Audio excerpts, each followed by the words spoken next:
Salut, dans cette vidéo on parle de suite convergente sur un exercice vraiment très intéressant à divers égards.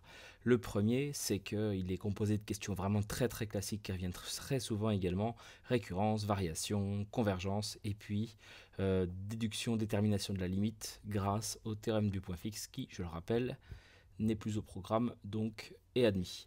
Et puis le deuxième point, c'est qu'en fait, on met en évidence une fonction f qui détermine la suite. Un plus 1, c'est f de un. Et en fait, à travers cette question B, je voulais revoir avec vous une erreur que les terminales font très souvent. Donc attention.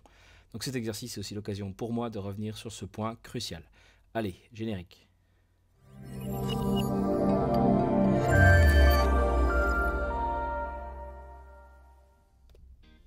Donc, cette suite, un est définie par u0 égale 1, et puis un plus 1 égale un moins ln de un carré le tout plus 1. Hop, ça c'est bon. Montrer par récurrence que un c'est coincé entre 0 et 1. Je vous laisse mettre sur pause, et puis allez-y, récurrence. Voici donc la récurrence classique. On pose une propriété Pn, un entre 0 et 1, en initialisant 0, aucun souci. L'hérédité, attention à la première phrase, on suppose qu'il existe un entier k quelconque, tel que pk est vrai. Donc uk entre 0 et 1, c'est l'hypothèse de récurrence. Et donc on part de cette hypothèse, le twist, le nœud de cette hérédité, c'est le fait qu'on vous parle d'une fonction f qui est croissante, et un plus 1, évidemment, c'est f de un. Donc quand on applique cette fonction f, vu qu'elle est croissante, on ne change pas l'ordre de l'inégalité. Et on se retrouve avec donc uk plus 1 entre f de 0 et f de 1. Il se trouve que f de 0, eh bien, ça fait 0, vu qu'on se retrouve avec ln de 1 ici. Et puis f de 1, ça fait 1 moins ln de 2, qui donne 0,307 à peu près à la calculatrice. Ça c'est plus petit que 1, donc pk plus 1 est vrai. Et on conclut évidemment en 3 points. P a été initialisée en 0, elle est héréditaire à partir du même rang, et donc par le principe de récurrence, Pn est vrai pour tout n appartenant à n, c'est-à-dire Qn est entre 0 et 1, il appartient à l'intervalle 0,1. Voilà pour cette récurrence classique. On passe maintenant aux variations. Question B donc, variation. Alors c'est là que je voulais vraiment insister sur cet exercice. Il est très tentant de dire que vu que un plus 1 c'est f de un, et que f est une fonction croissante, comme vous le voyez ici, eh bien en fait, la suite un est aussi croissante. A priori c'est faux, conjecture, elle semble décroissante cette suite un. Donc il n'y a pas de lien entre la fonction f et la suite un. Et si ça vous questionne un peu, c'est parce que vous devez confondre avec une des 3 façons de montrer qu'une suite est croissante ou décroissante, enfin d'étudier leurs variations. Donc petit rappel, la première méthode c'est de montrer que un plus 1 moins un est positif ou négatif, c'est-à-dire de trouver le signe de un plus 1 moins un.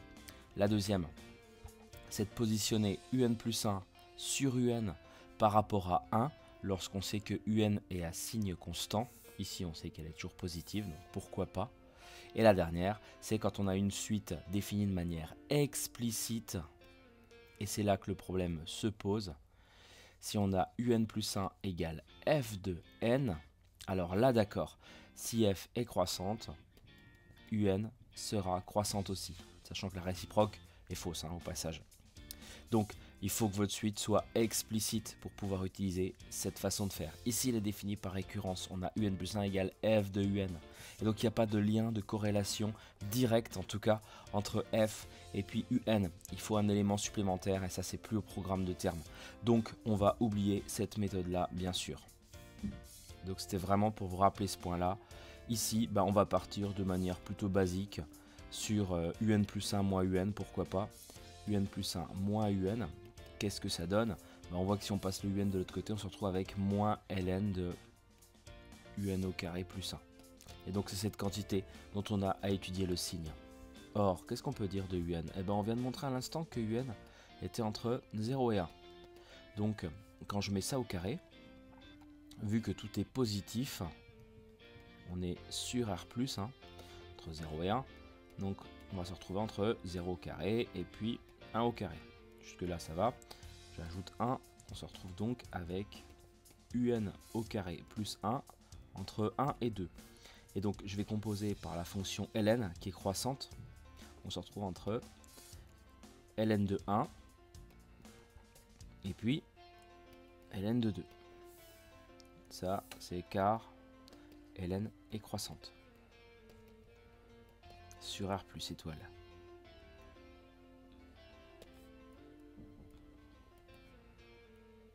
ln de 1 bien sûr, vous le savez, ça fait 0. Et donc je vais composer par la fonction opposée, hein, tout multiplié par moins 1, ce qui va faire changer le signe, ou plutôt l'ordre, pardon. Je me retrouve donc avec cette quantité comprise entre moins ln de 2 et puis moins 0. Donc tout ça, bah, c'est négatif. Et ça c'était qui? C'était la différence de deux termes consécutifs.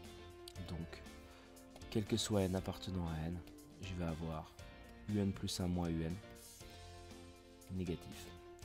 Donc votre suite un, elle est bien décroissante comme le montrait la calculatrice. Donc attention, pas de confusion entre cette fonction f et puis les variations, les vraies, de ma suite. C'est bon, tout est sur pause. Allez, question CAD très classique. Correction. On vous demande de montrer que la suite UN est convergente. En fait, on a déjà fait tout le travail puisqu'on a montré que UN était décroissante. Question B. Et en plus, minorée. Question A, minorée par quoi? Par 0. Donc, en fait, d'après le théorème des suites convergentes, qui s'appelle aussi théorème des suites monotones convergentes, on peut dire que UN converge vers une limite inconnue, vers L. C'est maintenant qu'on se tourne vers la question D, puisque on vous dit que cette limite vérifie f de L égale L. Donc on va résoudre cette petite équation. F de L, ça fait donc L moins Ln de L carré plus 1 égale L. On simplifie de chaque côté par L. On enlève L de chaque côté. Le moins, voilà, hein, on peut tout multiplier par moins 1 également, ce qui donne donc ln de L carré plus 1 égale 0. Ici, on va composer par la fonction exponentielle. On se retrouve donc avec exponentielle de ln de L carré plus 1 égale exponentielle 0. Exponentielle ln, c'est fait pour. Hein. Ce sont des fonctions réciproques, donc ça s'en va. On se retrouve donc avec L carré plus 1 égale exponentielle 0. Ça fait 1. C'est-à-dire L carré égale 0. Ou encore L égale 0. On a résolu cette équation, c'est 0. Conclusion. Eh bien en fait, votre suite, elle converge vers 0. Ce qu'on aurait pu conjecturer à la calculatrice un peu plus tôt, si on nous l'avait demandé, pourquoi pas. Voilà pour cet exercice plutôt complet. En essayant continuellement, on finit par réussir. Donc plus ça rate, plus on a de chances que ça marche. Continuez donc à travailler pour avoir de la suite dans les idées. Si jamais t'es pas abonné, allez c'est parti.